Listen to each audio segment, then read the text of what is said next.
When Marcus's open palm connected with my face during Christmas dinner, shattering the crystal silence of his family's dining room, I didn't scream or cry or collapse into the victim they expected me to become. I smiled, collected my coat with steady hands, and walked out into the December snow while his mother applauded and his sister laughed. 36 hours later, every single one of them was calling me, begging me to answer. They had no idea what I had set in motion with that smile.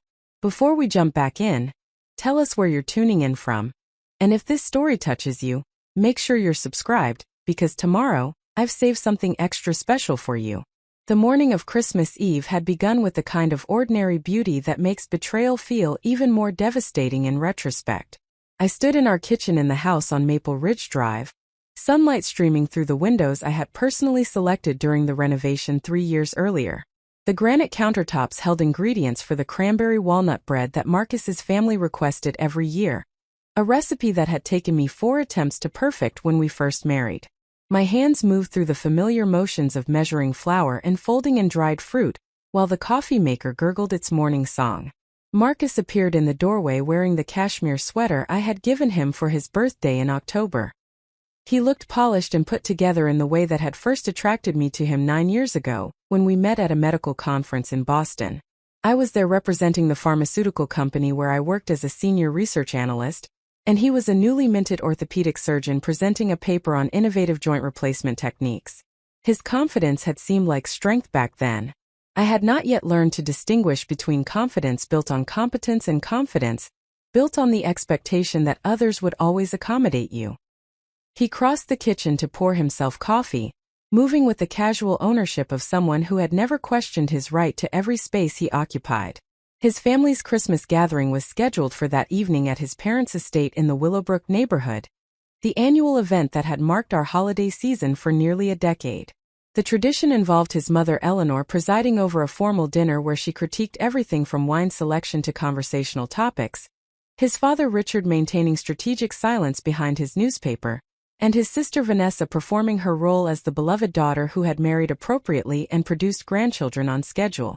I had learned to navigate these gatherings with careful attention to unspoken rules and invisible boundaries. Eleanor preferred that I arrive with homemade contributions rather than purchased items, which she interpreted as a sign of genuine care rather than mere performance.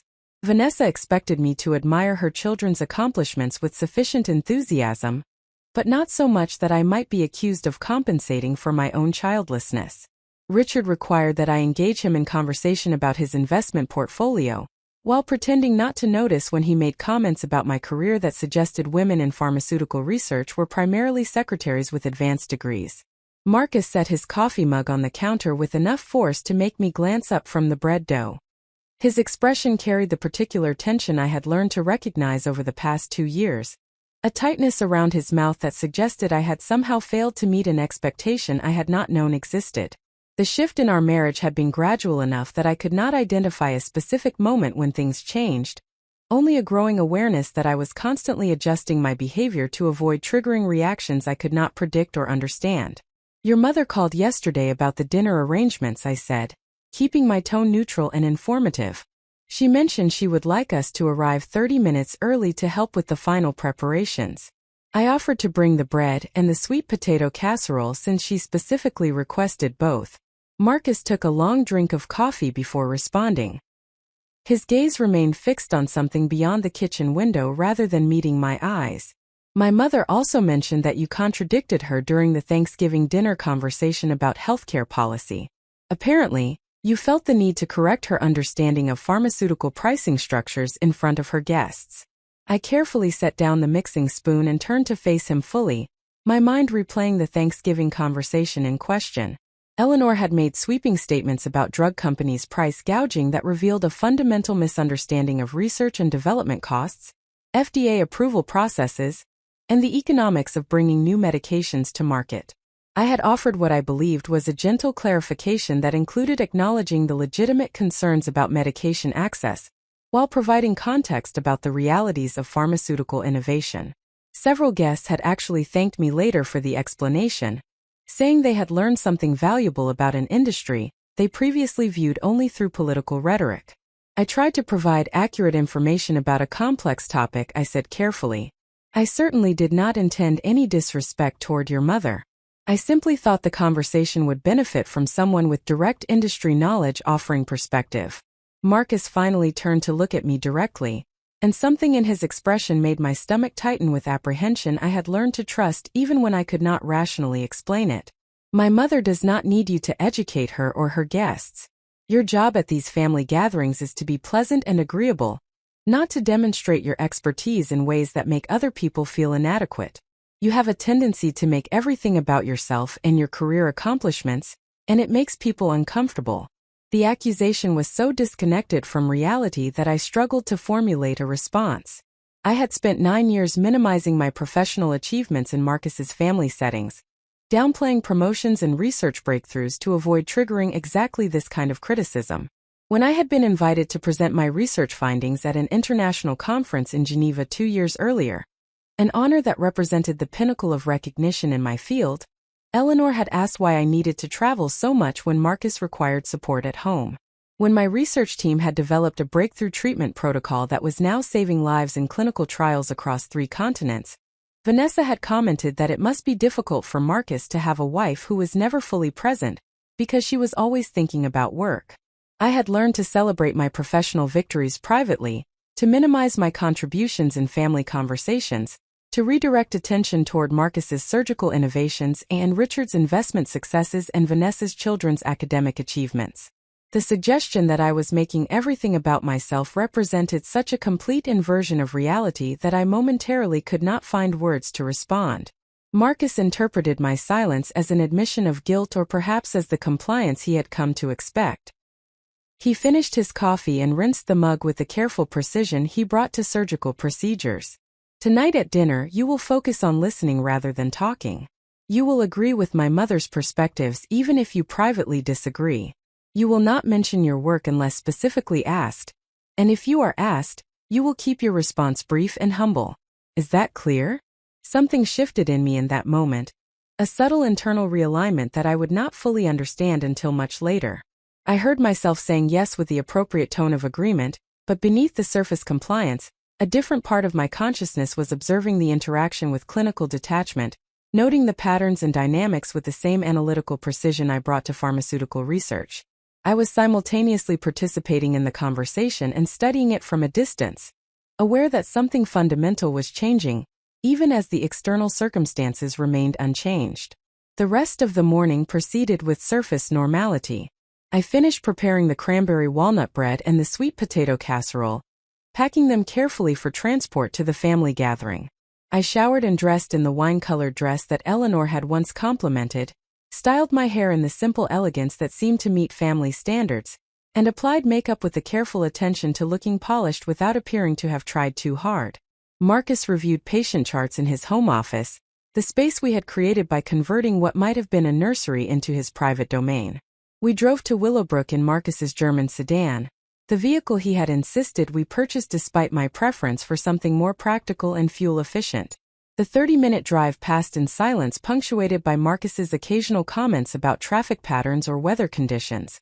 The kind of surface conversation that fills space without requiring genuine engagement. I watched the familiar landscape pass by the window, the upscale neighborhoods giving way to the even more exclusive enclaves where old money and new wealth intersected in careful architectural displays. The Bradford estate occupied 2 acres of meticulously landscaped grounds behind gates that suggested both welcome and exclusion simultaneously. Eleanor and Richard had purchased the property 30 years earlier when Richard's investment firm had its first major success, and they had spent the subsequent decades perfecting every detail to reflect their vision of sophisticated living.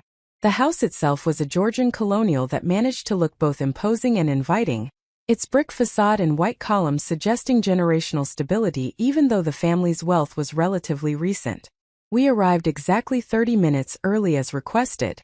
Eleanor met us at the door wearing the pearls that had belonged to Richard's mother, and an expression of practiced graciousness that suggested she was bestowing a favor by allowing us into her home. She accepted the bread and casserole with the kind of inspection that managed to seem both appreciative and critical, her gaze lingering on the golden brown crust of the bread as if searching for imperfections that would validate some unspoken concern. Vanessa arrived moments later with her husband David and their 2 children, 8-year-old Preston and 6-year-old Charlotte. The children were dressed in formal clothing that suggested miniature adults rather than young people who might actually play or run or engage in anything that could create disorder. Vanessa embraced Marcus with genuine warmth before turning to me with the air kiss and shoulder touch that suggested affection without actual connection. Preparing and narrating this story took us a lot of time, so if you are enjoying it, subscribe to our channel, it means a lot to us. Now back to the story. The evening progressed with the careful choreography of a performance. Everyone had rehearsed so many times that no one questioned whether they actually wanted to participate. We gathered in the formal living room for wine and conversation that followed familiar patterns.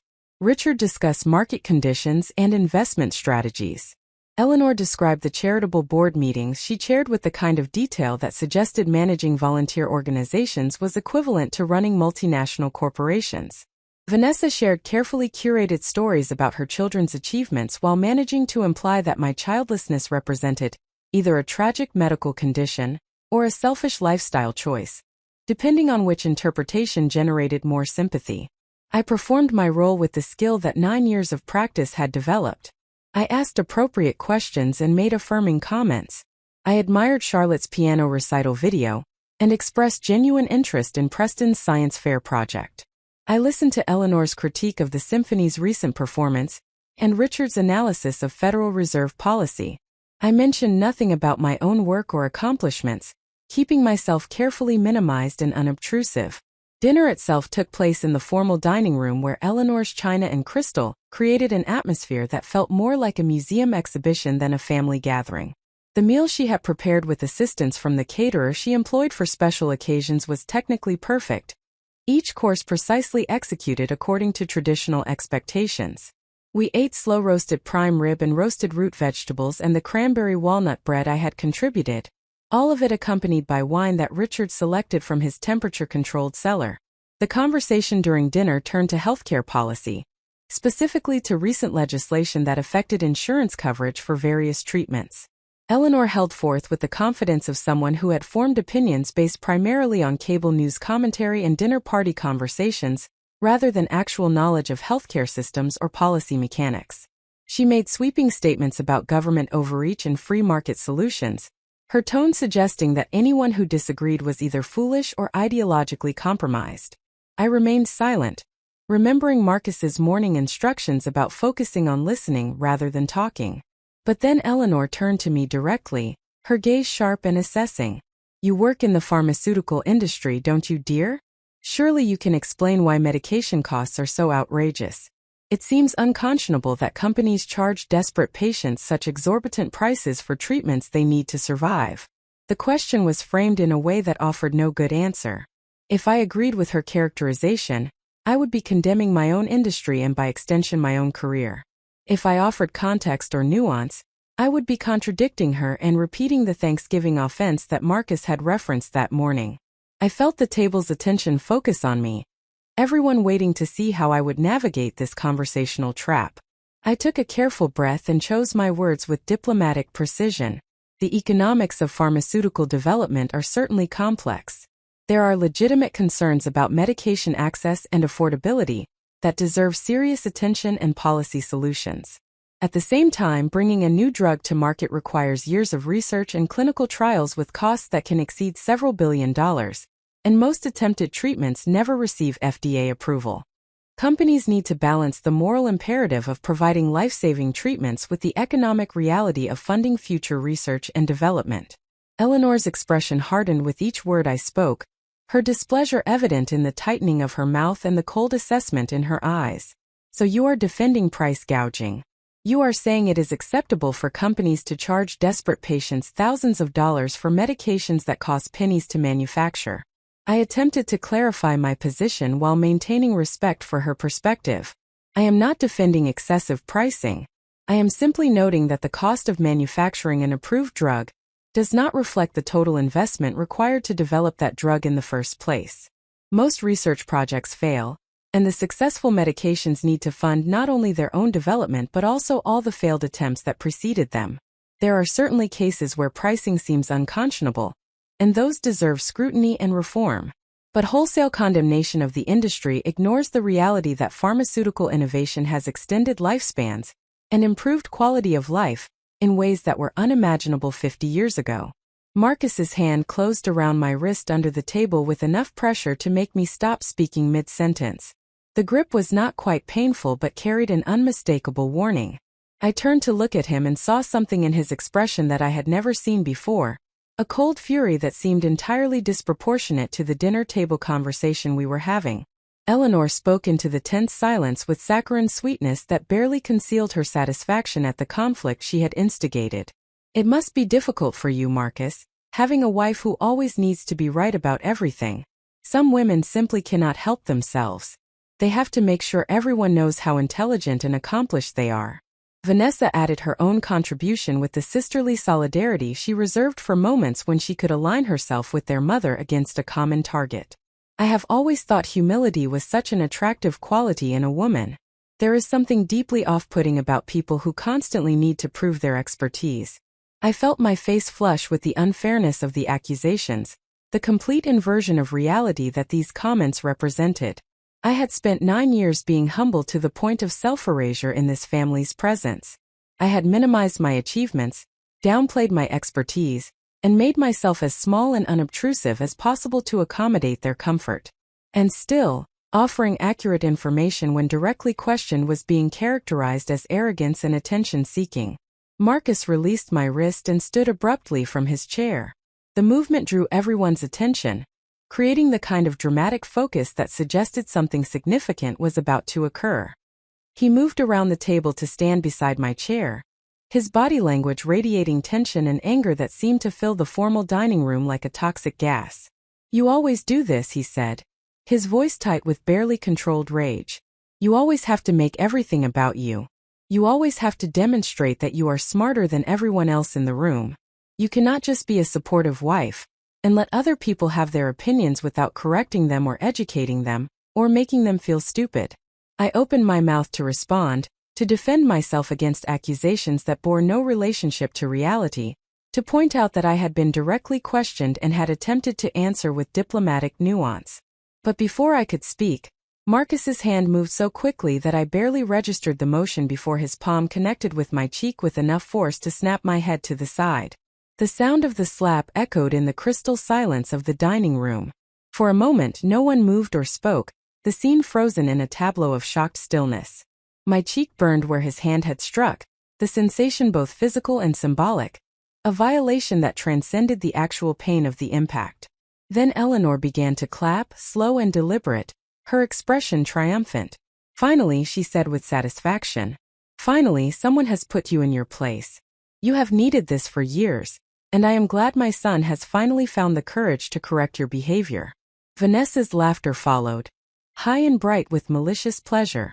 She raised her wine glass in a mock toast to Marcus for finally standing up to his insufferable wife. Every gathering would have been more pleasant if this had happened years ago. Richard said nothing but nodded with what appeared to be approval, his silence serving as agreement with his wife's assessment. Even David, Vanessa's usually mild-mannered husband, was smirking into his wine glass. The children watched with wide eyes, absorbing a lesson about family dynamics and power, and the acceptable treatment of women that would shape their understanding for years to come. I sat very still, my hand pressed against my burning cheek, while something fundamental shifted inside me.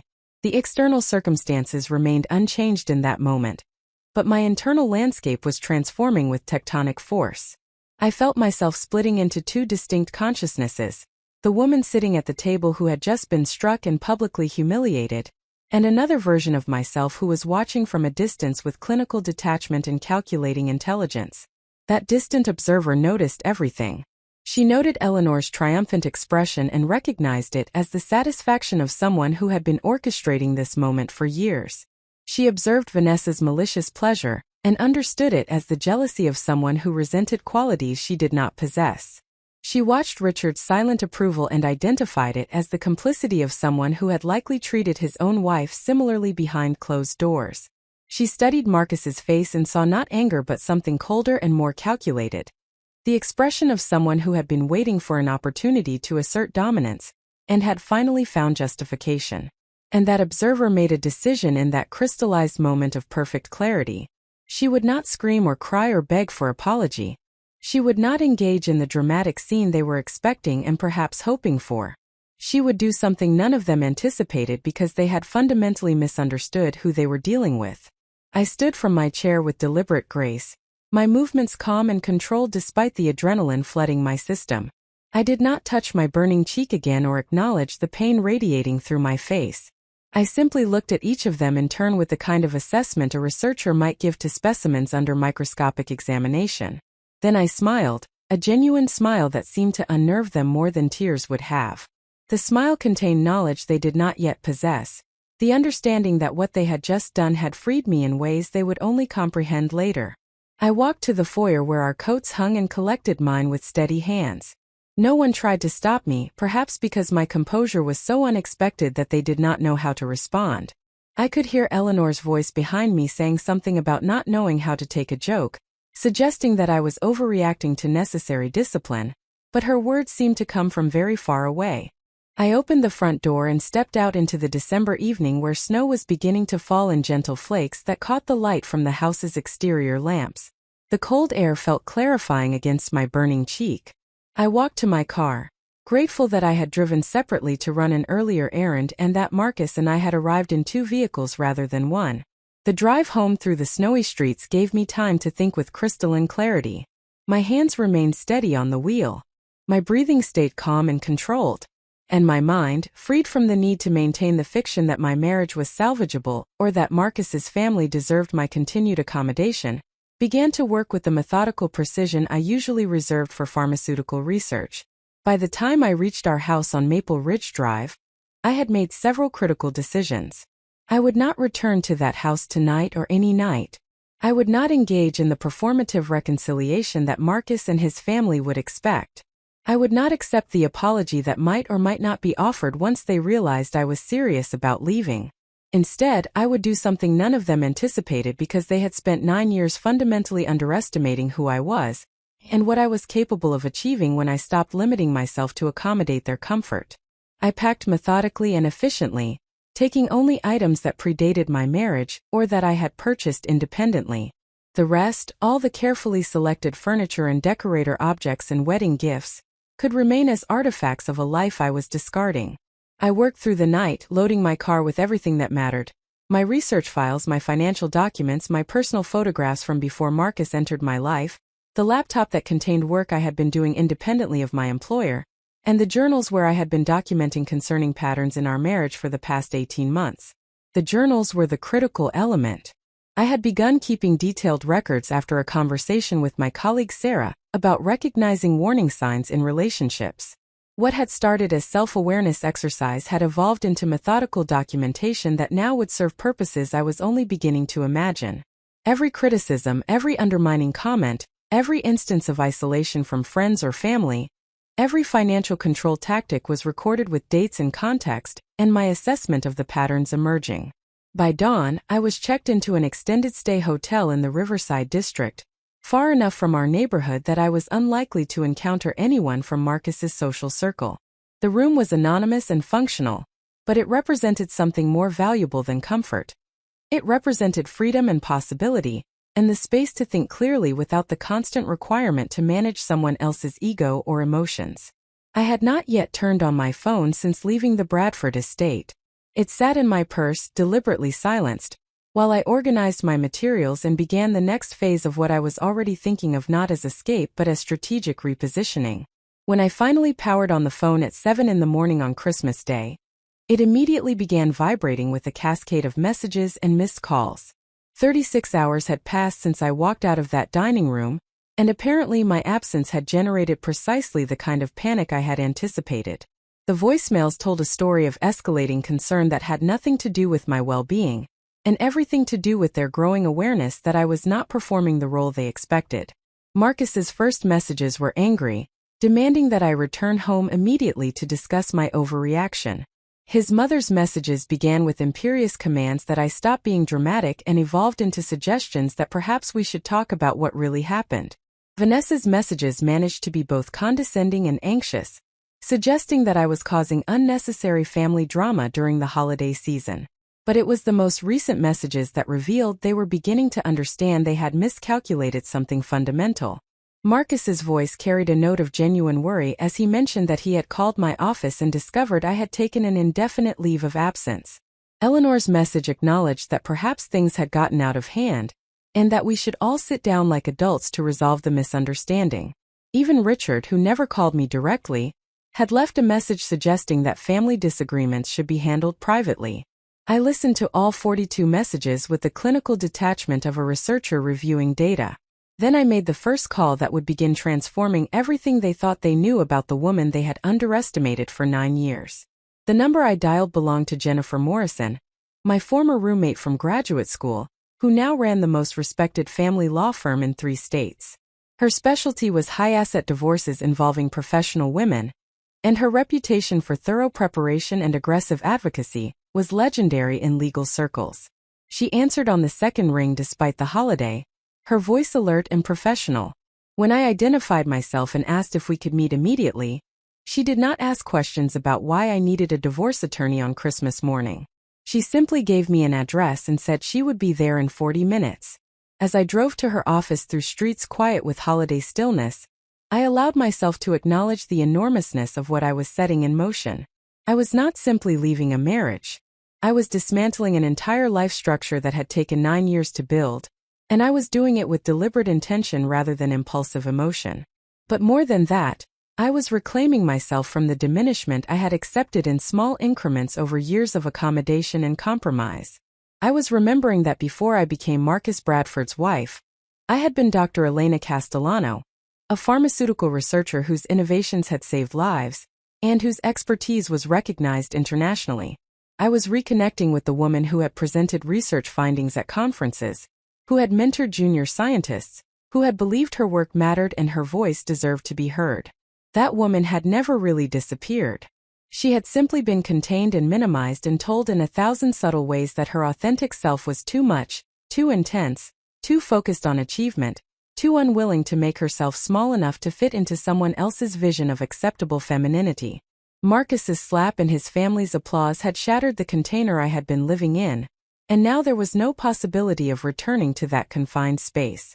What they had intended as correction had instead been liberation, freeing me to become what I should have been all along, fully myself without apology or accommodation.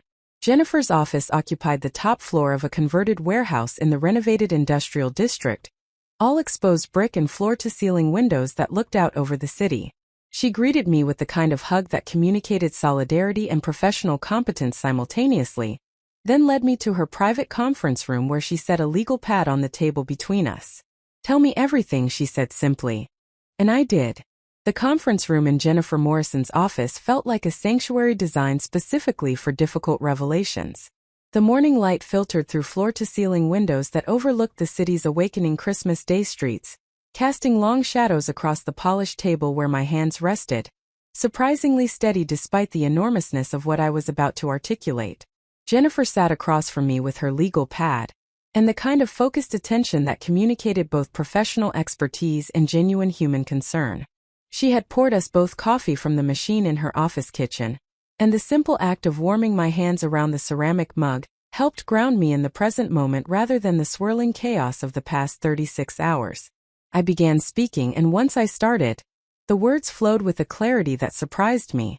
I told her about the 9 years of my marriage to Marcus Bradford, but I did not simply recount a chronological history of our relationship. Instead, I found myself analyzing patterns and dynamics with the same methodical precision I brought to pharmaceutical research. I described how the changes had been gradual enough that I could not identify a single moment when things shifted from partnership to something darker and more controlling, only a growing awareness that I was constantly adjusting my behavior to accommodate expectations I had not agreed to and could not consistently predict. Jennifer took notes in shorthand that covered page after page of her legal pad, occasionally asking clarifying questions that revealed her strategic thinking about how to build a comprehensive case. She wanted specific dates and witnesses for incidents of public humiliation. She asked about our financial arrangements and whether Marcus had access to my professional accounts or research materials. She inquired about his family's involvement in our marriage, and whether there had been previous instances of physical aggression that I had minimized or rationalized.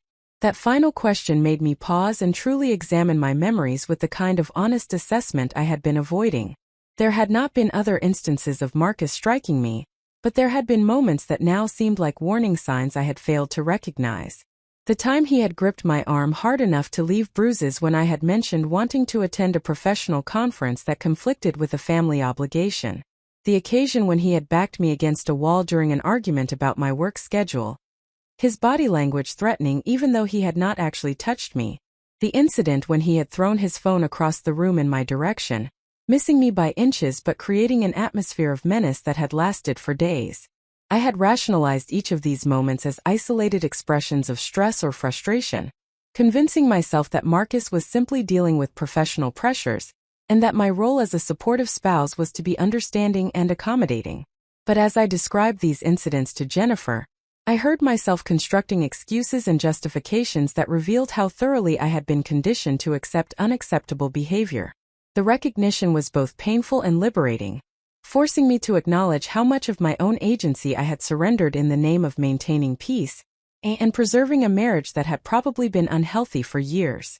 Jennifer listened without judgment, her expression neutral and professional even as her questions revealed her recognition of concerning patterns. When I finished speaking, she set down her pen and looked at me with a directness that felt both confrontational and compassionate. What you have described is not simply a bad marriage or incompatible personalities. What you have described is a systematic pattern of emotional abuse that escalated to physical violence. The fact that his family not only witnessed but actively applauded that violence suggests a multi-generational pattern of dysfunction, where this kind of behavior is normalized and even encouraged. The terminology felt jarring initially. I had not thought of myself as someone experiencing abuse because I had internalized certain narratives about what abuse looked like and who could be victims of it. I was an educated professional woman with advanced degrees and an internationally recognized career. I earned substantial income and had financial independence. I had friends and colleagues and a professional network. The stereotypical image of an abuse victim as isolated, financially dependent, and lacking education or professional options did not match my self-perception, and this mismatch had prevented me from recognizing the reality of my situation. But Jennifer's assessment forced me to examine my circumstances with the same rigorous analysis I would apply to pharmaceutical research data. The isolation had been subtle but real, achieved not through overt prohibition but through the steady erosion of my willingness to maintain friendships that required time and energy I was constantly told I should be directing toward my marriage and Marcus's needs. The financial independence was less complete than I believed, as Marcus had gradually taken over management of our joint accounts and investment decisions, while making me feel that my desire to maintain separate financial oversight was evidence of distrust or unwillingness to commit fully to our partnership. The professional network remained intact, but I had learned to downplay my achievements and minimize my expertise in any context where Marcus or his family might hear about them, effectively silencing myself to maintain domestic peace. Jennifer pulled out additional forms and began explaining the legal process for filing a protective order based on the documented incident of physical violence. She outlined the steps for initiating divorce proceedings and the discovery process that would allow us to examine all financial records, property ownership, and asset distribution. She discussed the importance of documenting everything from this point forward, including all communication attempts from Marcus or his family, any changes to joint accounts or property, and any actions that could be interpreted as harassment or intimidation. But then she said something that shifted my entire perspective on what was possible. Based on what you have told me about your independent research work and the patents you developed during your marriage, we need to examine intellectual property ownership very carefully. If Marcus or his family believe they have any claim to your professional work product, we need to establish clear boundaries immediately. Additionally, if your research has commercial potential beyond your current employer, we need to protect that value before your husband becomes aware that it exists. I had not even mentioned the independent research project to Jennifer yet, but her question revealed that she understood how to look beyond the obvious dissolution of a marriage to identify assets and opportunities that might not be immediately apparent. The research she referenced was something I had been developing quietly for the past 3 years, initially as an intellectual exercise during nights when Marcus worked late at the hospital, and I found myself alone in our house with hours of unstructured time. The project had begun as an exploration of alternative delivery mechanisms for a class of medications that were effective in treating autoimmune disorders, but caused significant side effects when administered through traditional methods. I had been working with these medications in my role at Meridian Pharmaceuticals, and I kept encountering the same limitation where the therapeutic benefits were compromised by the systemic side effects that resulted from current delivery approaches. During my independent research time, I had begun exploring whether targeted delivery systems using novel biomaterial coatings could allow these medications to reach specific tissue sites without causing the widespread systemic exposure that generated the problematic side effects. What had started as theoretical exploration had evolved into something more substantial as I consulted with materials science colleagues, ran preliminary tests using resources I had access to through professional networks, and developed computational models that suggested the approach had genuine potential.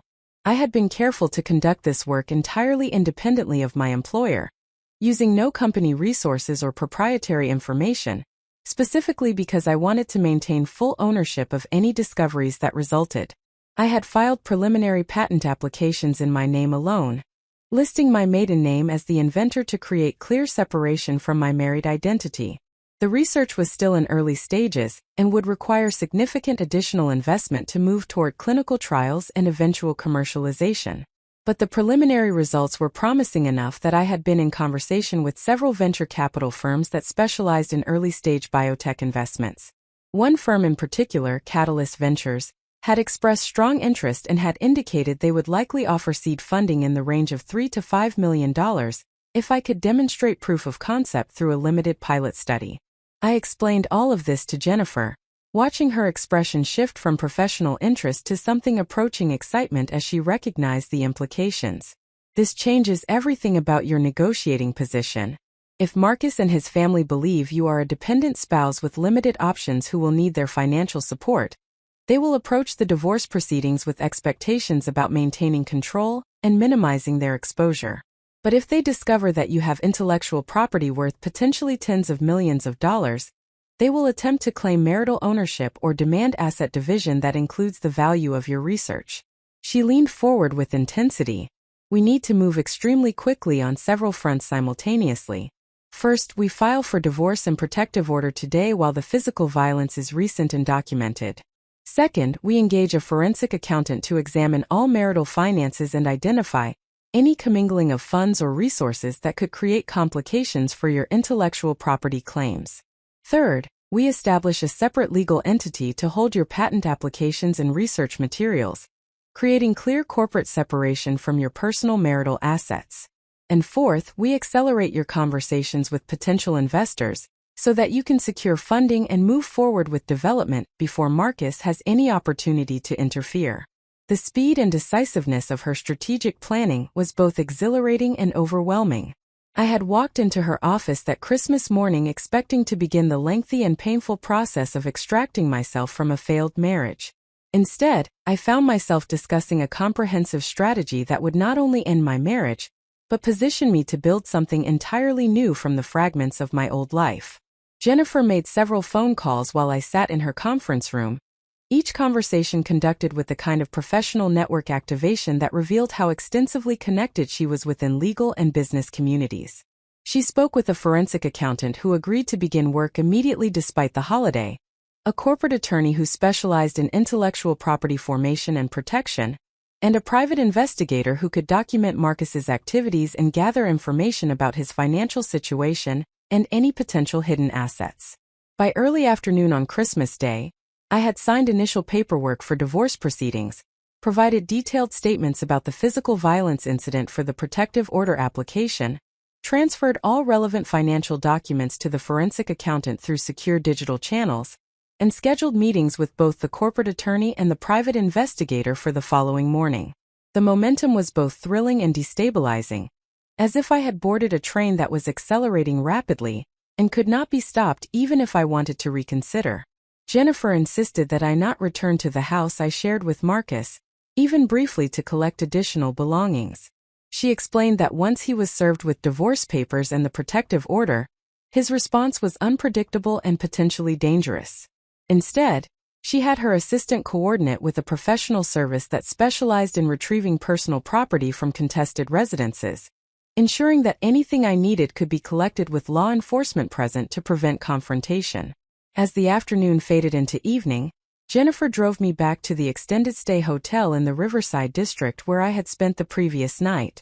Before she left, she handed me a folder containing copies of everything we had filed that day, along with a detailed timeline of what would happen over the next several weeks. Marcus would be served with papers within 48 hours. The protective order hearing would occur within 10 days. The divorce proceedings would officially begin once the waiting period mandated by state law had elapsed. And throughout all of this, I was to have absolutely no direct contact with Marcus or any member of his family, directing all communication through Jennifer's office. I spent Christmas evening alone in my anonymous hotel room, surrounded by legal documents and strategic plans that represented the complete dismantling of my previous life. The contrast with how I had imagined spending this day was so complete that it felt surreal, as if I were watching someone else's life unfold rather than living my own. But beneath the disorientation and grief for what I had lost, there was something else emerging that felt like determination mixed with a clarity I had not experienced in years. I opened my laptop and began reviewing the research files I had brought with me from the house, examining the data with fresh eyes now that I understood these findings represented not just intellectual curiosity, but potential financial independence and professional validation. The preliminary results were even more promising than I had remembered. The targeted delivery system I had developed showed therapeutic efficacy rates that exceeded existing treatments by nearly 40%, while reducing systemic side effects by more than 60%. If these results held up in larger studies, the approach could fundamentally change treatment protocols for millions of patients suffering from autoimmune disorders. I drafted an email to Dr. Michael Chun at Catalyst Ventures, the venture capitalist who had expressed the strongest interest in my research. I explained that circumstances had changed significantly, and that I was now prepared to move forward much more aggressively with development and commercialization. I proposed a meeting for the week between Christmas and New Year when most people were away from offices, but when serious business could still be conducted by those motivated to work. I attached updated research summaries and preliminary data that demonstrated the commercial potential of the approach. I sent the email at 9 o'clock on Christmas night, not really expecting a response until after the holidays. But Michael Chun replied within 30 minutes, his message conveying enthusiasm that was unusual for someone known for maintaining careful professional reserve. His response indicated that he had been hoping I would decide to move forward, and that he had already begun preliminary due diligence on my research based on our earlier conversations. He suggested we meet on December 27th at Catalyst Ventures offices, and he mentioned that he would invite several of his partners who specialized in biotech investments to join the conversation. The rapid response felt like validation that I was making the right decisions, that the path forward I was constructing was built on solid foundation, rather than desperate reaction to crisis. I replied confirming the meeting and began preparing materials that would present my research in the most compelling possible way for investors who would be evaluating both scientific merit and commercial viability. Over the next 2 days, I worked with an intensity one had not accessed in years, fueled by a combination of necessity and liberation. I revised my research presentations, organized my data into clear narratives that highlighted both the therapeutic benefits and the market opportunity, and developed financial projections that demonstrated potential return on investment for early-stage backers. I consulted remotely with several colleagues who had been involved in various aspects of the preliminary research, ensuring that I had their permission to reference their contributions and their willingness to continue collaborating if the project moved forward with proper funding. I also met with the corporate attorney Jennifer had connected me with, a specialist named Robert Thornton who had spent 20 years helping scientists and researchers protect their intellectual property and establish corporate structures for commercialization. Robert reviewed my patent applications with meticulous attention, identifying several areas where the claims could be strengthened and suggesting additional filings that would create more comprehensive protection. He established a new Delaware corporation called Castellano Therapeutics that would hold all my patent applications and research materials, creating clean legal separation from my personal assets and marital property.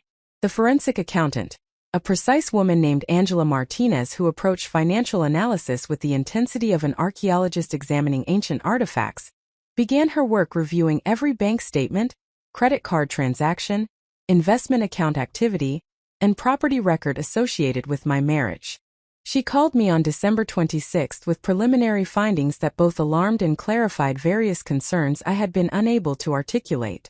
Your husband has been systematically moving money out of joint accounts and into accounts held solely in his name for approximately 18 months.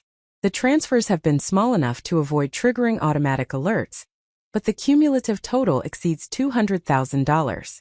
Additionally, there are several large purchases made on joint credit accounts that appear to be personal items for him or for his family members rather than legitimate marital expenses.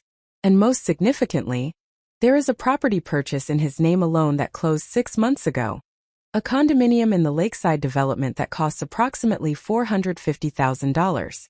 The information confirmed suspicions I had not fully formed, patterns I had sensed but not investigated because I had been conditioned to believe that questioning financial decisions represented distrust or unwillingness to function as a proper marital partner.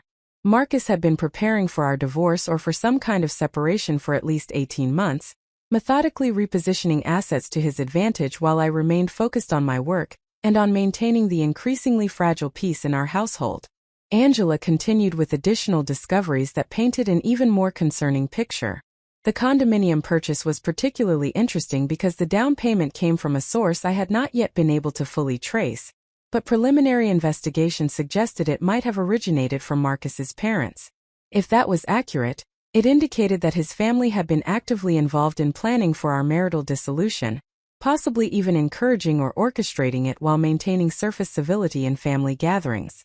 She also identified that Marcus had taken out a significant life insurance policy on me approximately 2 years earlier, something I had vaguely remembered signing paperwork for but had not examined carefully.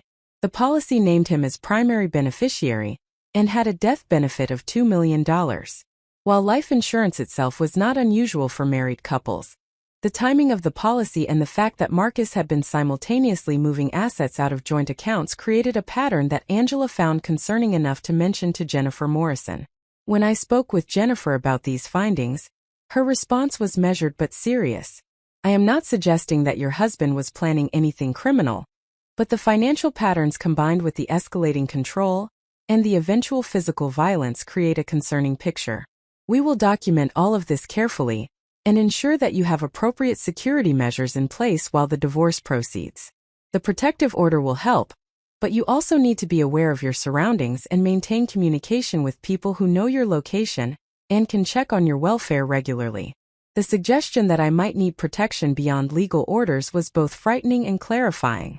I had not fully processed the fact that Marcus's slap in front of his approving family represented not just a single incident of violence, but potentially the beginning of escalating danger.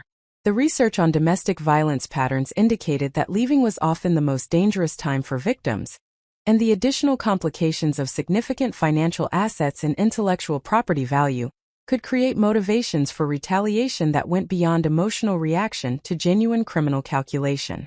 I met with the private investigator, a former police detective named Samuel Torres who now specialized in gathering information for high-stakes divorce cases. Samuel had already begun surveillance of Marcus and had documented several interesting developments in just the 2 days since Christmas.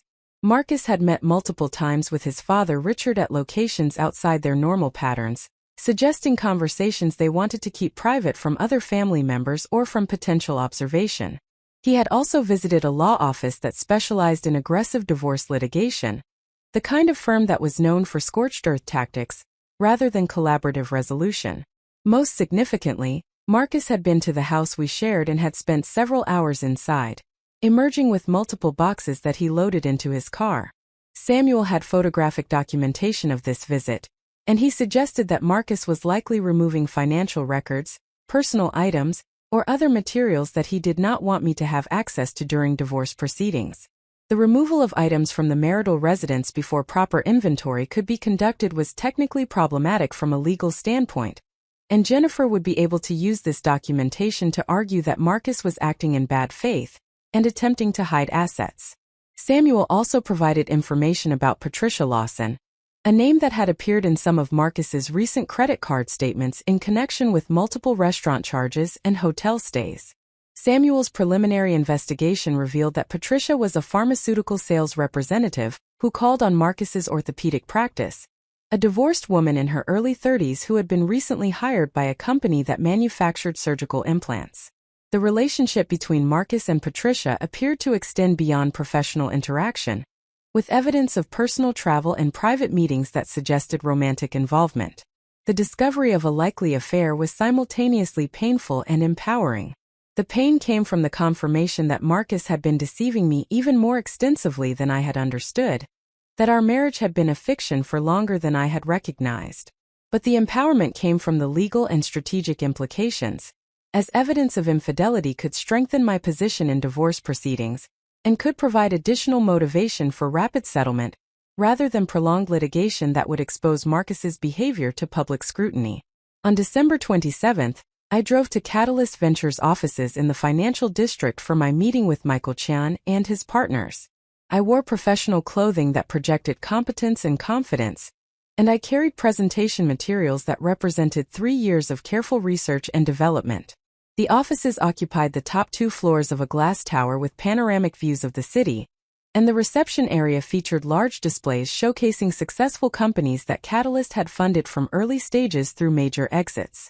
Michael greeted me personally and introduced me to 3 of his partners who would be participating in our discussion. Each of them had impressive credentials in biotechnology investing, with backgrounds that included advanced degrees in life sciences combined with extensive experience evaluating and funding pharmaceutical innovations. They led me to a conference room where I set up my laptop and began presenting my research on targeted delivery systems for autoimmune disorder treatments. The presentation lasted 90 minutes, and I found myself speaking with a confidence and clarity that felt liberating after years of minimizing my expertise in family settings. These investors asked challenging technical questions and pushed me to defend my assumptions and demonstrate the validity of my approach. But unlike the conversational dynamics in Marcus's family where my knowledge was treated as threatening or inappropriate, here my expertise was valued and my detailed responses were met with engagement rather than resentment. As I presented the preliminary data showing therapeutic efficacy and reduced side effects, I watched the investors' expressions shift from polite interest to genuine excitement. They recognized what I had recognized months earlier, that this approach represented not just incremental improvement but potential paradigm shift in how certain classes of medications could be delivered and utilized. The market opportunity was substantial, with millions of patients worldwide who could benefit from treatments that maintained efficacy, while reducing the problematic side effects that often led to treatment discontinuation. When I finished presenting, Michael Chan leaned back in his chair with a smile that suggested satisfaction beyond typical professional approval. This is exactly the kind of transformative science we look for at Catalyst. You have identified a significant unmet medical need, developed an innovative approach that addresses that need, generated preliminary data that supports your hypothesis, and clearly articulated both the therapeutic benefit and the commercial opportunity. Subject to final due diligence and agreement on terms, we would be prepared to offer seed funding of $5 million to support proof of concept studies and initial development work. The other partners nodded their agreement, and one of them added that they had contacts at several major pharmaceutical companies who would likely be interested in partnership or acquisition once the approach was validated through larger studies. Another partner mentioned that the intellectual property position looked strong based on the patent applications I had filed, and that the corporate structure Robert Thornton had established would facilitate efficient development and eventual exit scenarios. I left the meeting with a term sheet for $5 million in seed funding, contingent on completion of due diligence and finalization of legal agreements. The funding would allow me to hire a small research team, conduct the pilot studies necessary to demonstrate proof of concept, and position the technology for either continued independent development or strategic partnership with a larger pharmaceutical company. More importantly, the funding and the corporate structure would establish my financial independence and professional validation entirely separate from my soon-to-be former marriage. As I drove back to my hotel that afternoon, I felt the first genuine sense of hope I had experienced since Marcus's hand had connected with my face 3 days earlier. The path forward was challenging and uncertain, but it was also filled with possibility that had been closed off when I had been trying to maintain a marriage that required me to minimize myself. The investors at Catalyst Ventures had valued exactly the qualities that Marcus's family had found threatening and inappropriate. My expertise was an asset rather than a liability. My ambition was admirable rather than unseemly. My focus on scientific innovation was precisely what they were looking for rather than something I needed to apologize for or hide. That evening, I received notification that Marcus had been formally served with divorce papers and the protective order. Jennifer called to inform me that his initial response had been predictably volatile, with threats of aggressive litigation and attempts to characterize me as mentally unstable or vindictive. But she also noted that his attorney had quickly advised him to moderate his language once they reviewed the documented evidence of physical violence, and the protective order that prohibited him from contacting me directly or coming within 500 feet of my residence or workplace. The reality of the legal proceedings beginning created a mixture of anxiety and resolution. There was no possibility of return now, no chance to reconsider or attempt reconciliation even if I had wanted to.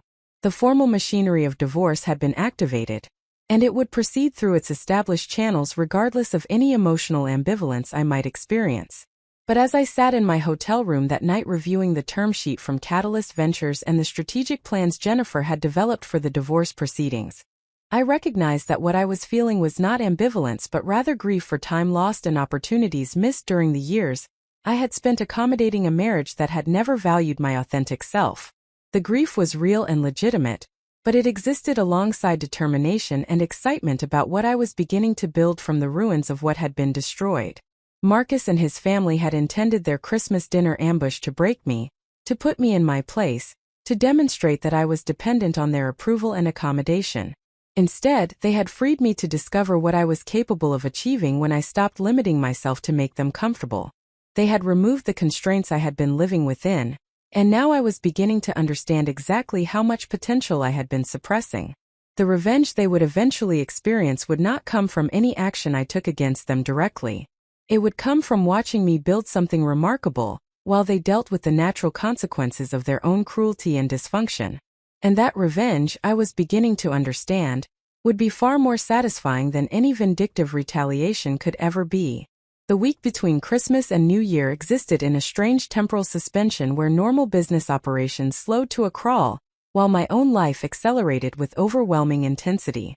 The extended stay hotel in the Riverside district had become my temporary headquarters, transformed from anonymous lodging into a strategic command center, where I coordinated multiple simultaneous operations that would determine the trajectory of my future. The room itself remained spartanly furnished with generic hotel amenities, but I had established systems of organization that brought order to the chaos of documents, research files, legal paperwork, and strategic plans that covered every available surface. Each morning began with reviewing overnight communications from the various professionals now working on different aspects of my situation. Jennifer Morrison sent daily updates on legal proceedings, including responses from Marcus's attorney and scheduling information for upcoming hearings and depositions. Angela Martinez provided incremental discoveries from her forensic accounting work, each revelation adding new dimensions to my understanding of how extensively Marcus had been preparing for our separation, while maintaining the facade of committed partnership. Robert Thornton forwarded corporate documents requiring my review and signature, as we formalized the legal structure of Castellano Therapeutics, and prepared for the investment from Catalyst Ventures. Samuel Torres delivered surveillance reports with photographic documentation of Marcus's activities, mapping his movements and contacts in ways that revealed patterns I would never have discovered on my own. The sheer volume of information flowing toward me daily was initially overwhelming, but I quickly developed systematic approaches to processing and organizing everything according to priority and urgency. Legal matters that required immediate attention went into one folder. Financial discoveries that needed strategic response occupied another. Corporate development tasks that would advance my independent research formed a third category. And surveillance intelligence that might prove useful in future negotiations or proceedings was carefully cataloged with detailed notes about potential implications. I established a routine that provided structure to days that might otherwise have dissolved into anxious rumination about the enormousness of the changes unfolding. I woke early and spent the first hours reviewing overnight communications and prioritizing tasks for the day. Mid-morning was reserved for calls and virtual meetings with various members of my professional team, coordinating actions and making decisions about tactical approaches. Afternoons were dedicated to substantive work on my research, reviewing existing data, and planning the pilot studies that would be funded by the Catalyst Ventures investment. Evenings involved preparation for the next day's activities and strategic thinking about longer-term positioning and possibilities. The routine created predictability and agency in circumstances that could easily have felt chaotic and out of control. Each completed task represented progress toward goals I was defining for myself, rather than reactions to crises imposed by others. The sense of forward momentum was psychologically essential, providing evidence that I was not simply surviving this transition, but actively constructing something meaningful from the fragments of my previous life. On December 28th, I met with Jennifer Morrison in her office to review the initial response from Marcus's attorney and to discuss strategy for the protective order hearing scheduled for early January. Marcus's legal team had filed a response that attempted to characterize the Christmas dinner incident as a regrettable loss of temper provoked by my disrespectful behavior toward his mother, essentially arguing that I bore responsibility for his physical violence because I had failed to demonstrate appropriate deference in family settings. The argument was both legally problematic and psychologically revealing, confirming that Marcus and his family genuinely believed that violence was an acceptable response to perceived challenges to male authority or family hierarchy. Jennifer's assessment of their legal strategy was withering in its precision. They are making our case for us by explicitly stating that they believe your husband was justified in striking you because you expressed opinions his mother disagreed with. No judge will find that reasoning persuasive, and the fact that his attorney allowed this language in an official filing suggests either incompetence or a client who refused to listen to legal advice. Either way, it strengthens our position considerably. She spread additional documents across her conference table, each one representing a different tactical element of our comprehensive strategy. The protective order hearing would establish legal boundaries preventing Marcus from direct contact or physical proximity. The divorce proceedings would address property division, with particular attention to the systematic asset transfers Marcus had been conducting for the past 18 months. And the potential criminal charges for assault would create additional pressure for Marcus to negotiate reasonable settlement terms, rather than face the public exposure and professional consequences that would accompany a trial. Jennifer had also prepared responses to several attempts Marcus had made to contact me despite the protective order prohibiting such communication. He had sent emails to my personal account claiming he wanted to apologize and discuss reconciliation. He had left voicemails on my phone before I changed the number, messages that alternated between expressions of remorse and accusations that I was overreacting to what he characterized as a momentary lapse in judgment. He had even attempted to contact several of my colleagues at Meridian Pharmaceuticals, apparently hoping they would convey messages urging me to reconsider the divorce proceedings. Each contact violation was documented and would be presented as evidence of his unwillingness to respect boundaries or comply with legal orders. Jennifer explained that this pattern of behavior was common in cases involving domestic violence, where the perpetrator genuinely could not accept that the victim had agency to leave and establish independence. The psychology underlying the behavior was revealing, demonstrating that Marcus had internalized beliefs about ownership and control in relationships that made my autonomous decision-making literally incomprehensible to him. We also discussed the financial discoveries Angela Martinez had been documenting. The $200,000 Marcus had transferred from joint accounts represented significantly more than I had initially realized was missing, largely because the transfers had been conducted gradually over many months in amounts small enough to avoid my notice during routine account reviews. The condominium purchase that appeared to have been funded partially by his parents raised questions about whether family assets had been used to establish separate property that Marcus intended to claim as his own in divorce proceedings. And the life insurance policy with its $2 million death benefit created implications that Jennifer wanted to explore further with both Angela and Samuel Torres.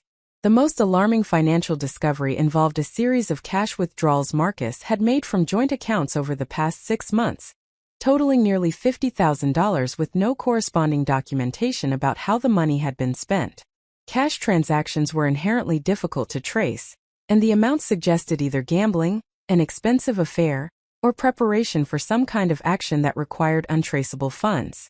Angela was continuing to investigate potential explanations, But the pattern was concerning enough that Jennifer recommended I take additional security precautions beyond the legal protections provided by the protective order. That afternoon, I met with Samuel Torres at a coffee shop in a neighborhood where I was unlikely to encounter anyone from my previous social circles. Samuel arrived with a thick folder containing surveillance reports and photographic documentation of Marcus's activities since Christmas. The images told a story that was both predictable and disturbing, showing Marcus meeting repeatedly with his parents, spending time at the condominium I had not previously known existed, and having multiple encounters with Patricia Lawson that clearly extended beyond professional interaction. The most revealing photograph showed Marcus and Patricia together at a restaurant in a distant suburb, sitting close together with body language that communicated intimacy rather than casual acquaintance. Additional images documented them entering and leaving the condominium at times, and in circumstances that strongly suggested romantic involvement. Samuel had also obtained records showing that Patricia had been a frequent visitor to the property, with her vehicle captured by parking garage security cameras on numerous occasions over the past several months. Samuel's assessment was direct and professional. Your husband has been involved in this affair for at least 6 months based on the documentation I have been able to gather. The relationship with Patricia Lawson predates the Christmas incident by a significant margin, which means his decision to strike you was not an isolated emotional reaction, but potentially a calculated action intended to create justification for divorce proceedings he was already planning. The condominium appears to have been purchased specifically to provide a residence for himself, and possibly for Patricia once your divorce was finalized.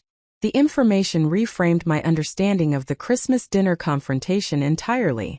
What I had interpreted as an explosive loss of control triggered by family dynamics, and my perceived disrespect was actually something more calculated and intentional. Marcus had been planning to end our marriage, and had been positioning assets and establishing alternative living arrangements for months before the incident occurred. The violence in front of his family may have been genuinely spontaneous in its execution, but it served strategic purposes that had been developing for an extended period. This realization was simultaneously painful and clarifying. The pain came from recognizing that my marriage had been a complete fiction for much longer than I had understood, that Marcus had been actively planning his exit while I remained invested in trying to make the relationship work. But the clarity came from understanding that his actions were never about my actual behavior or choices, that no amount of accommodation or self-minimization would have changed the trajectory he had already set in motion.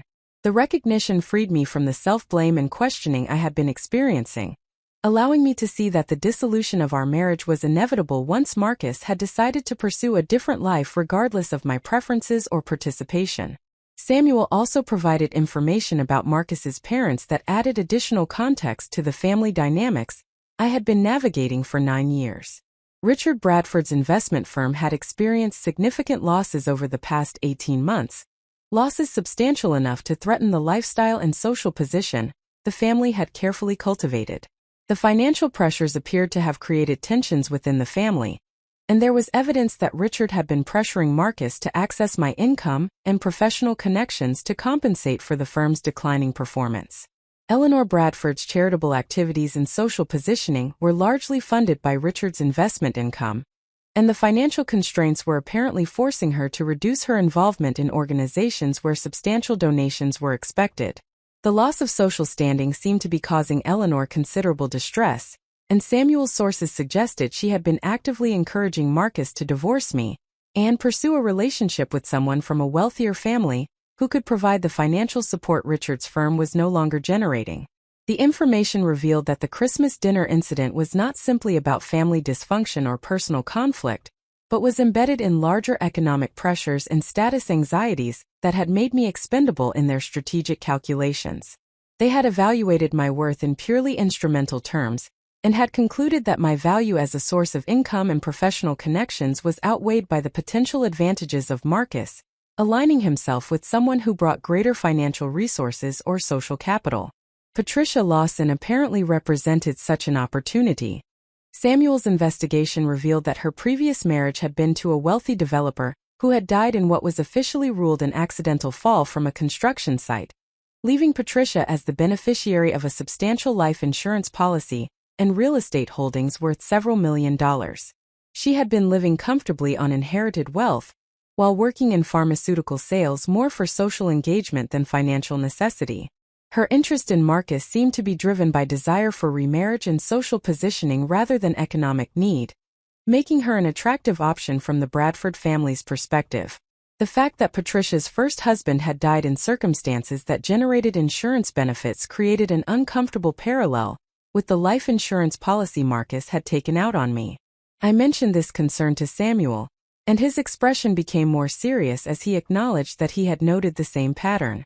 He explained that he had already shared this information with Jennifer Morrison and had recommended that we request police review of the circumstances surrounding Patricia's first husband's death, particularly given the concerning combination of financial pressures, affair relationship, life insurance policy, and history of violence that had emerged. I left the meeting with Samuel feeling as though I had been living in a carefully constructed illusion for years, moving through a marriage and family relationship that bore no resemblance to the reality of what was actually occurring beneath the surface. The recognition was disorienting but also strangely empowering, as it confirmed that my decision to leave was not only justified but necessary for my safety and well-being. The strategic pause I was taking to gather information and build support systems was revealing threats and complexities I would never have discovered if I had simply accepted the divorce proceedings at face value and attempted to move forward without careful investigation. That evening, I received an unexpected call from Dr. Sarah Chan, my closest colleague at Meridian Pharmaceuticals and one of the few friends I had maintained throughout my marriage despite Marcus's subtle discouragement of independent relationships. Sarah had heard through the professional network that I had taken an extended leave of absence, and she was calling to check on my well-being and offer whatever support I might need. Her concern was genuine and touching, reminding me that I had relationships and connections beyond my marriage that I had been neglecting or undervaluing. I had not yet told anyone outside my legal and professional team about the Christmas dinner incident or the subsequent divorce proceedings. The instinct toward privacy and the desire to avoid becoming the subject of gossip or speculation had kept me silent about personal matters, even with people I trusted. But something about Sarah's straightforward concern and her history of being supportive during previous professional challenges made me want to share at least some of what I was experiencing. I gave her a carefully edited version of recent events, explaining that my marriage had ended abruptly and that I was navigating the complex legal and financial processes involved in dissolving a nearly decade-long partnership. I mentioned that I had been conducting independent research on targeted drug delivery systems, and that I was exploring opportunities to develop that work outside my current employment. I did not share details about the violence or the disturbing discoveries about Marcus's planning and Patricia's history, protecting both my privacy and the integrity of ongoing legal proceedings. Sarah's response was immediate and wholehearted. She offered to serve as a reference for any funding applications or partnership discussions I was pursuing. She mentioned several colleagues who had expertise in biomaterials and drug delivery mechanisms who might be interested in collaborating on my research. She suggested that I consider presenting my preliminary findings at an upcoming conference on pharmaceutical innovation, where her connections with the organizing committee could facilitate a speaking opportunity. And she made it clear that she was available to talk or meet whenever I needed someone who understood both the professional and personal challenges of navigating career and life transitions. The conversation reminded me that isolation had been one of the most damaging aspects of my marriage, that Marcus's subtle discouragement of independent friendships and professional relationships had left me without the support networks that might have helped me recognize problems earlier or respond more effectively when crises emerged. Sarah's immediate and practical support demonstrated the value of maintaining genuine connections rather than the performative relationships Marcus's family had offered, where apparent closeness masked fundamental lack of care or concern for my actual well-being. Over the following days, I began cautiously reaching out to other colleagues and friends I had lost touch with during the years of my marriage. Each conversation followed similar patterns, with people expressing surprise at my extended leave from Meridian, but offering support and assistance once I explained that I was pursuing independent research opportunities. Several people mentioned that they had noticed my withdrawal from professional social activities over recent years and had wondered whether everything was all right, though they had hesitated to ask directly for fear of intruding on private matters. The recognition that people had noticed my isolation and had been concerned but uncertain how to help was both validating and sobering. It confirmed that the changes in my behavior and engagement had been visible to others even when I had been rationalizing them as normal adaptations to married life. It also revealed that help and support had been available all along if I had been willing or able to ask for it, that my isolation was partially self-imposed through acceptance of Marcus's framing about appropriate boundaries and priorities for married women. On December 30th, I met with Robert Thornton to finalize corporate documents for Castellano Therapeutics and to review the investment agreement from Catalyst Ventures. The legal paperwork was extensive and detailed, establishing governance structures, intellectual property ownership, funding mechanisms, and operational parameters for the new company. Robert explained each section carefully, ensuring I understood the implications of various provisions and the rights and responsibilities I was accepting. The investment terms were favorable, with Catalyst Ventures receiving equity stake in exchange for their $5 million seed funding, but leaving me with majority ownership and operational control. The agreement included provisions for additional funding rounds if the initial pilot studies demonstrated sufficient promise to warrant expanded development. It also established timelines and milestones that would govern the relationship between the company and the investors, creating accountability structures while preserving my autonomy in making scientific and strategic decisions.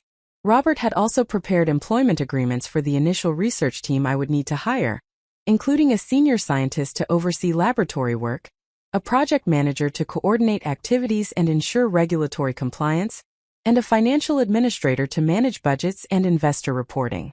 The agreements were structured to attract high-quality professionals by offering competitive compensation combined with equity participation that would align their interests with the company's long-term success. As I reviewed and signed the various documents that would bring Castellano Therapeutics into formal existence, I felt the weight and significance of what I was creating. This was not simply a divorce survival strategy or a fallback plan for professional continuity. This was the foundation for something potentially transformative both scientifically and commercially, an opportunity to pursue research with genuine therapeutic promise, while building an organization that reflected my values and priorities. The contrast with my experience at Meridian Pharmaceuticals was striking. At Meridian, I had been a valued contributor but always operating within constraints established by others, pursuing research directions determined by corporate strategy rather than scientific opportunity, and limiting my ambitions to what seemed feasible within existing organizational structures. With Castellano Therapeutics, I would have the freedom to follow the science wherever it led, to make decisions based on therapeutic potential rather than quarterly earnings targets, and to build a company culture that valued innovation and integrity equally. That evening, I drafted my formal resignation letter to Meridian Pharmaceuticals. The decision to leave was difficult despite the excitement about my new venture. I had worked at Meridian for 12 years, building a reputation and professional network that had been central to my identity and self-worth. The company had supported my development as a researcher and had provided resources and opportunities that had shaped my career trajectory. But I also recognized that remaining at Meridian while launching Castellano Therapeutics would create conflicts of interest and divided loyalties that were neither fair to my employer nor conducive to the focused effort my new company would require. The resignation letter was brief and professional, expressing gratitude for the opportunities Meridian had provided while explaining that I was pursuing independent research ventures that represented the next chapter of my career.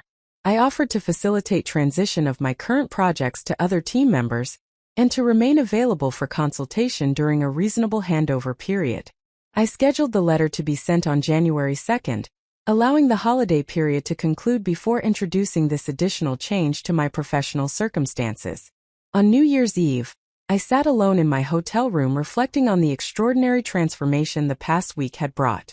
7 days earlier, I had walked out of Marcus's family home with nothing but my dignity and determination.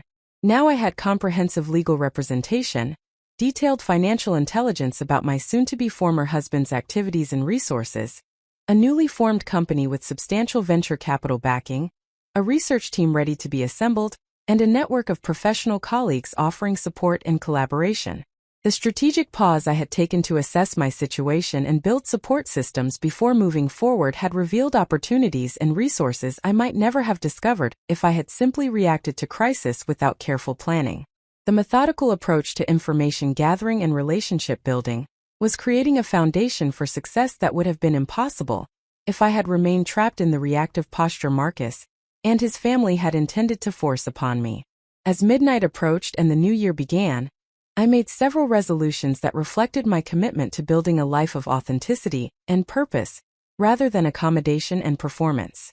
I would trust my own judgment and expertise rather than deferring to others who claimed authority they had not earned. I would maintain relationships that enriched my life rather than draining my energy through constant negotiation of unspoken rules and expectations. I would pursue professional goals that aligned with my values, rather than limiting my ambitions to fit within others' comfort zones. And I would never again accept treatment that diminished my humanity or denied my agency, regardless of who was demanding such acceptance or what justifications they offered. The resolutions were simultaneously simple and profound, representing a fundamental reorientation of how I would move through the world and relate to others.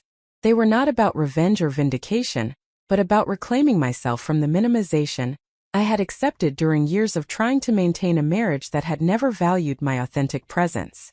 The first day of the new year began with messages from Jennifer Morrison confirming that the protective order hearing was scheduled for January 5th, and that Marcus's attorney had indicated willingness to discuss settlement terms rather than proceeding with prolonged litigation. The shift in strategy suggested that Marcus and his legal team had recognized that the evidence supporting my position was substantially stronger than they had initially assumed, and that public proceedings would expose information about his affair, his asset transfers, and his family's encouragement of violence in ways that would damage both his personal reputation and his professional standing. Jennifer proposed that we consider what terms would be acceptable for settlement, while maintaining our preparation for litigation in case negotiations failed to produce reasonable outcomes. Her approach balanced pragmatism about the benefits of avoiding prolonged legal battles with determination to ensure that any settlement protected my interests and established appropriate consequences for Marcus's behavior. I spent the afternoon developing a framework for what I would consider acceptable settlement terms. The list included complete financial separation with no claims on my intellectual property or future earnings from Castellano Therapeutics, fair division of genuinely marital assets accounting for the funds Marcus had transferred without my knowledge or consent, and clear acknowledgement in legal documents that the marriage ended due to domestic violence rather than any mutual agreement or my fault. I also wanted provisions that would prevent Marcus or his family from making public statements that mischaracterized our relationship or my reasons for leaving. As I worked through the details of what I needed to move forward securely, I recognized how much I had grown in understanding my own worth and requirements over the past week. The woman who had walked out of the Christmas dinner had been shocked and hurt but uncertain about her own value apart from the role she had been performing. The woman working through settlement terms on New Year's Day was clear about her worth and uncompromising about her requirements for moving forward with integrity and security intact. The strategic pause had provided exactly what I needed: time to gather information, build support systems, and reconnect with my authentic self before engaging in negotiations and proceedings that would determine the terms of my future independence. The pause had transformed me from reactive victim to strategic actor, from someone to whom things happened to someone who shaped outcomes through careful planning and determined action. Marcus and his family had intended their Christmas dinner ambush to break my spirit and force my compliance with their plans for my disposal. Instead, they had freed me to discover strengths I had been suppressing, and to build something far more valuable than the constrained life I had been living. The strategic pause was ending, and the next phase would involve direct engagement with legal proceedings and business development. But I was entering that phase with resources, support, and clarity that would have been impossible without this period of careful preparation and intentional reconstruction. The first week of January arrived with the crystalline clarity that often follows major life upheavals, when the fog of confusion and denial finally dissipates to reveal the actual landscape of choices and possibilities ahead. I woke on January 2nd in my extended stay hotel room, with a sense of purpose that felt simultaneously exhilarating and daunting, aware that the strategic pause was transitioning into active engagement across multiple fronts that would require careful coordination and sustained focus. The protective order hearing was scheduled for January 5th, my resignation letter to Meridian Pharmaceuticals would be delivered that morning, and the initial funding from Catalyst Ventures was set to close by the end of the week pending final legal reviews and documentation. The morning began with a call from Jennifer Morrison reviewing our preparation for the protective order hearing. She had received additional communication from Marcus's attorney indicating that they were prepared to stipulate to the protective order, rather than contest it at the hearing, which represented a significant tactical shift from their initial posture of characterizing the Christmas dinner incident as a minor altercation blown out of proportion. Jennifer's assessment was that Marcus's legal team had finally impressed upon him the seriousness of his situation, and the likelihood that contested proceedings would result in outcomes far worse than simply accepting the protective order and moving toward divorce settlement negotiations.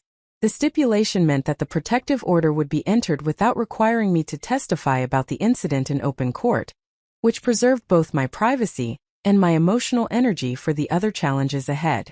However, Jennifer wanted to ensure that the stipulated order included all the protections we had originally requested, including provisions preventing Marcus from contacting me directly or through third parties, prohibiting him from coming within 500 feet of any residence or workplace of mine, and requiring him to stay away from any professional conferences or events where my attendance was publicly announced. She also wanted provisions addressing the firearms Marcus owned, requiring him to surrender them to law enforcement for the duration of the protective order. This particular provision was non-negotiable from Jennifer's perspective, given the statistics about domestic violence escalating to lethal outcomes when firearms were accessible to abusers. Marcus's attorney had initially resisted this requirement, arguing that his client's gun ownership was a constitutional right unrelated to the domestic incident. But Jennifer had made clear that we would vigorously contest the protective order hearing and present all available evidence about concerning patterns if they did not agree to comprehensive safety measures. After finalizing our strategy for the protective order, I sent my resignation letter to Meridian Pharmaceuticals through the secure company email system. The act of pressing send felt momentous despite the brevity of the message itself, representing the formal severing of my connection to an institution that had been central to my professional identity for over a decade. Within an hour, I received a response from Dr. Raymond Walker, the head of research and development who had been my direct supervisor for the past 6 years. His message expressed surprise at my decision and requested a video call to discuss my reasons, and to explore whether Meridian might make accommodations that would allow me to pursue my independent research interests, while maintaining some connection to the company. The call with Dr. Walker that afternoon was cordial but ultimately confirmed that my decision to leave was correct. He explained that Meridian's legal department had concerns about potential conflicts of interest if I remained employed while developing competing pharmaceutical technologies through my own company. He acknowledged that my research on targeted delivery systems represented valuable intellectual property that Meridian might have interest in acquiring or licensing, but he also recognized that my desire for independence and control over the development process was unlikely to be satisfied within Meridian's corporate structure. We discussed transition logistics and agreed that I would spend 2 weeks working remotely to document my current projects and transfer knowledge to colleagues who would be assuming responsibility for my ongoing work.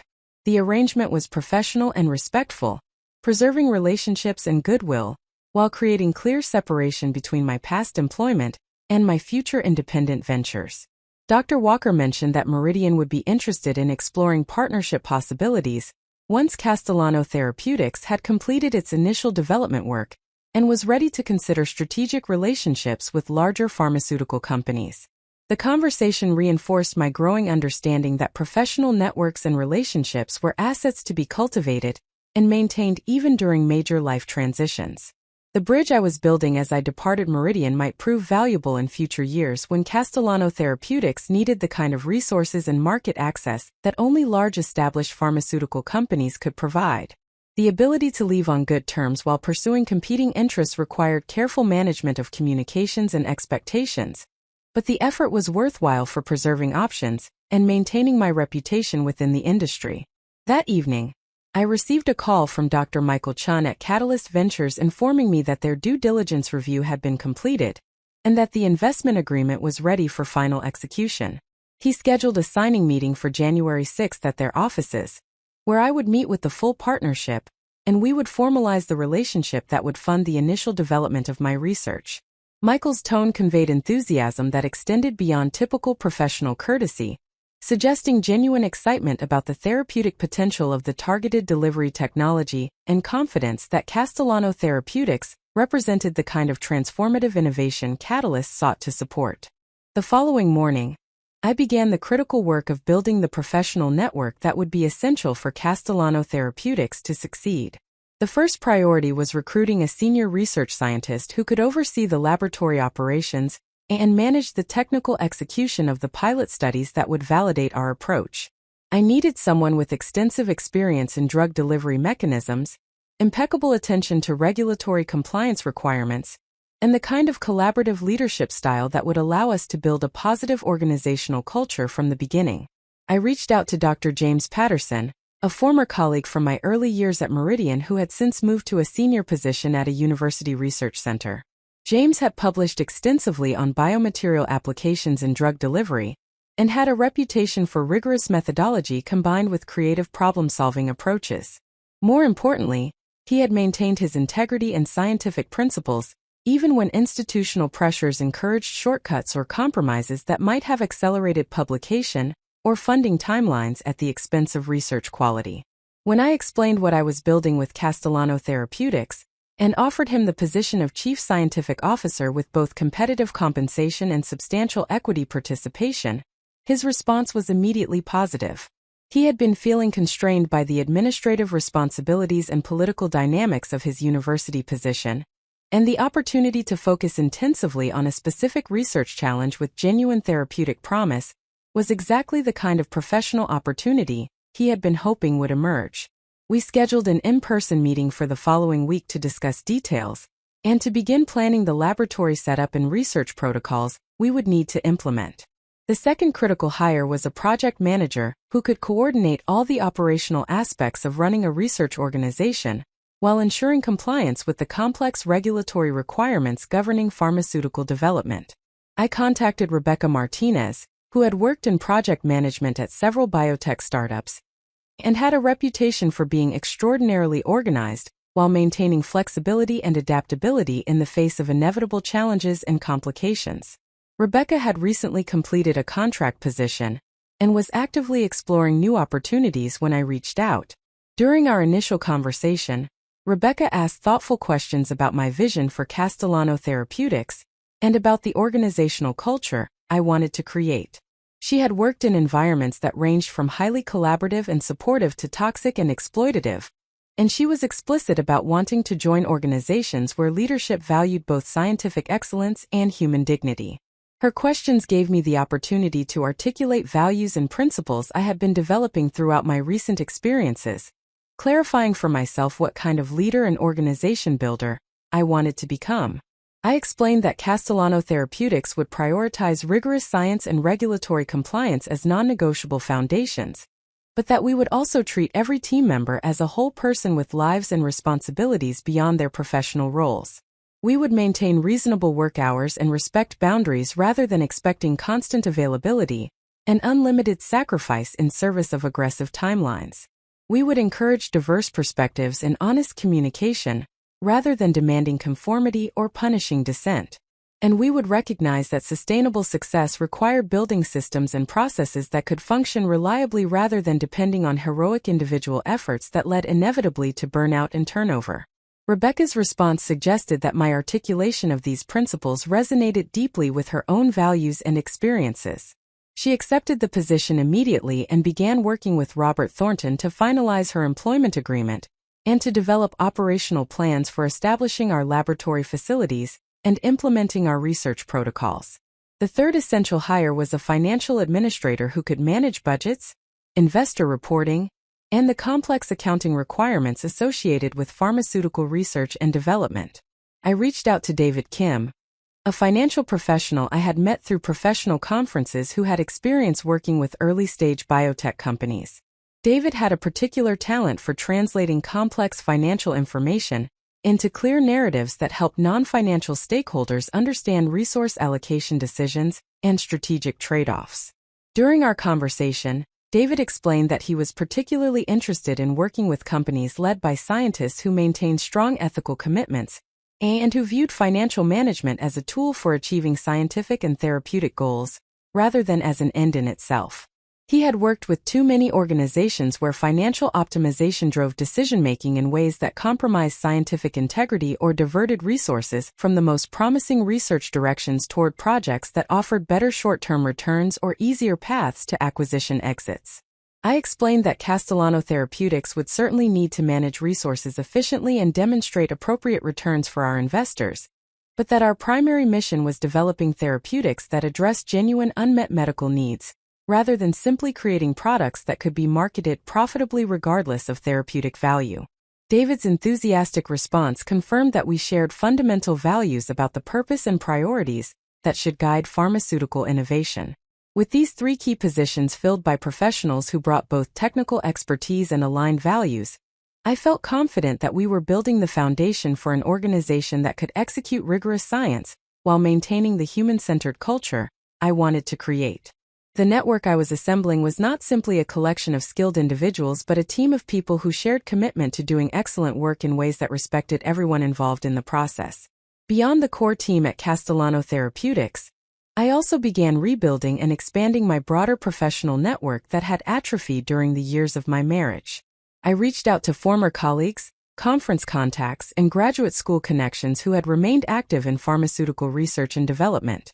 Each conversation followed similar patterns, with people expressing surprise at my departure from Meridian and interest in my new independent venture, followed by offers of support, advice, and potential collaboration.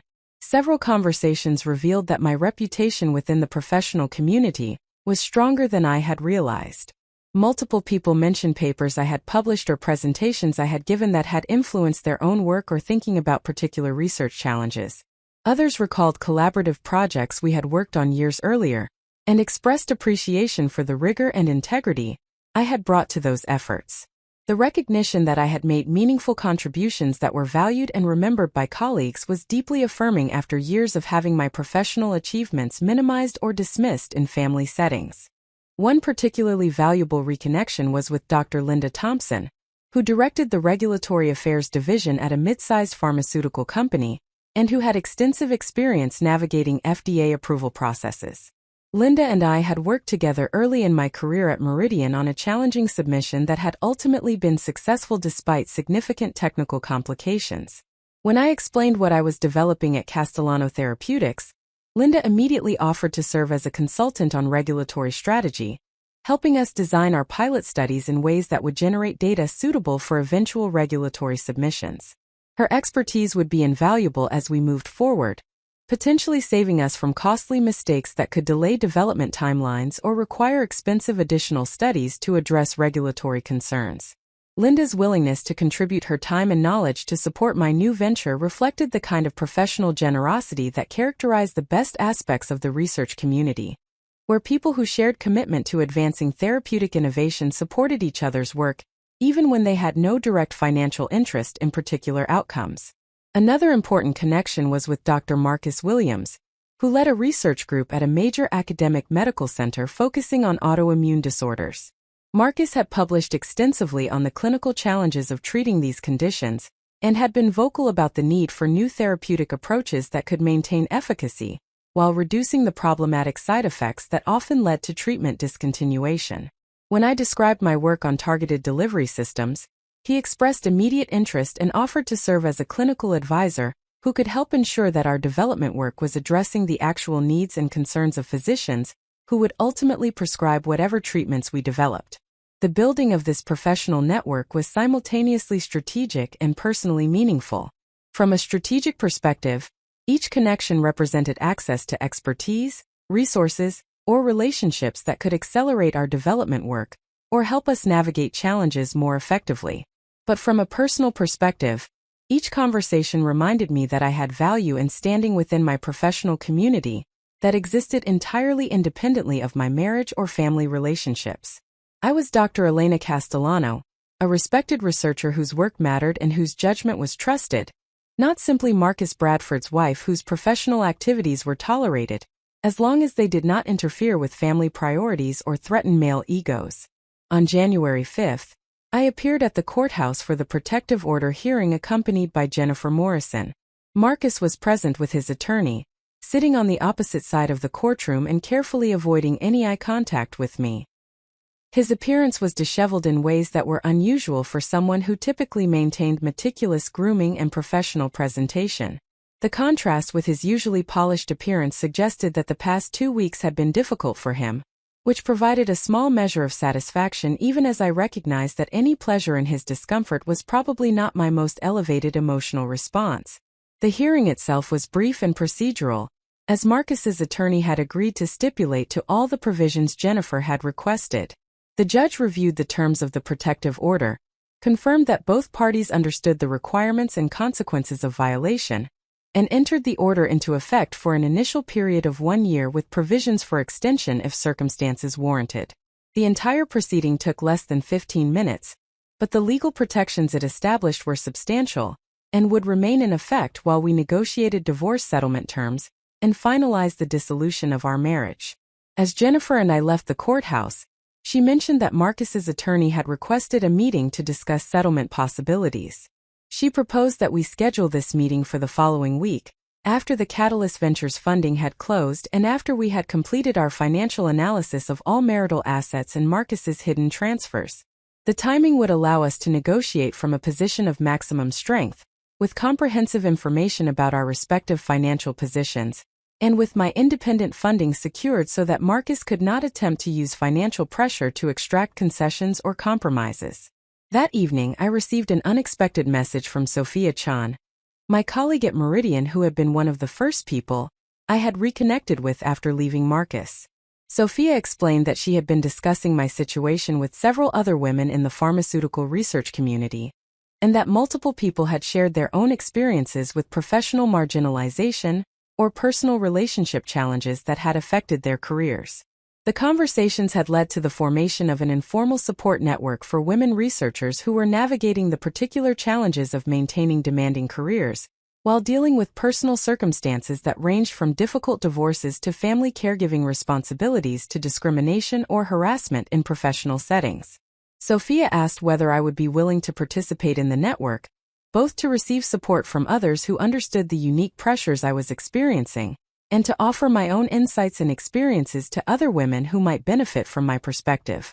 The invitation was touching and represented exactly the kind of authentic community I had been missing during the years of my marriage, when I had been isolated from genuine peer relationships by the constant requirement to prioritize Marcus's needs and preferences over my own connections and interests.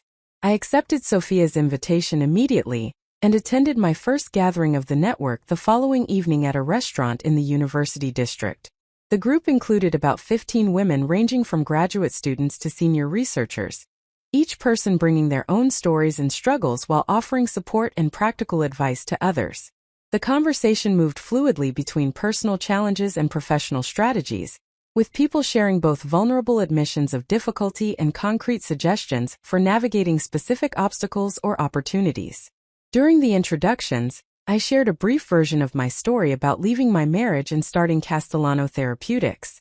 Several women responded with recognition and validation, mentioning their own experiences with partners or family members who had attempted to minimize their professional achievements or had created obstacles to their career advancement. Others asked thoughtful questions about how I had managed to maintain focus on building my new company while simultaneously dealing with divorce proceedings and the emotional aftermath of domestic violence. The discussion revealed that many of the challenges I had been experiencing were not unique to my particular circumstances, but represented broader patterns that affected women across the research community. The expectation that women would prioritize family relationships over professional ambitions, the subtle and overt ways that male colleagues or partners undermined women's confidence or credibility, the social penalties for women who demonstrated ambition or expertise too directly, and the constant balancing of multiple responsibilities that seemed to fall disproportionately on women regardless of their professional status or achievements. But the gathering was not simply a catalog of grievances or a space for commiseration. The women in the network were actively problem-solving and strategizing about how to navigate challenges more effectively, sharing information about supportive mentors and hostile departments, discussing negotiation techniques for salary and advancement opportunities, and celebrating each other's successes with genuine enthusiasm. The atmosphere was simultaneously realistic about difficulties and optimistic about possibilities, acknowledging obstacles while refusing to accept them as permanent or insurmountable. One conversation that particularly resonated with me involved a discussion about the difference between compromise and self-abandonment in personal relationships. Several women described having made what they initially believed were reasonable compromises to accommodate partners' needs or preferences, only to realize over time that they had been steadily eroding their own identities and priorities in ways that left them feeling lost and disconnected from their authentic selves. The pattern I had experienced in my marriage with Marcus was not unusual or exceptional, but represented a common dynamic that many women had navigated or were currently struggling with. The recognition that my experience was part of a larger pattern was simultaneously validating and enraging. Validating because it confirmed that the difficulties I had experienced were not evidence of my personal failure or inadequacy, but reflected systemic issues that affected many women.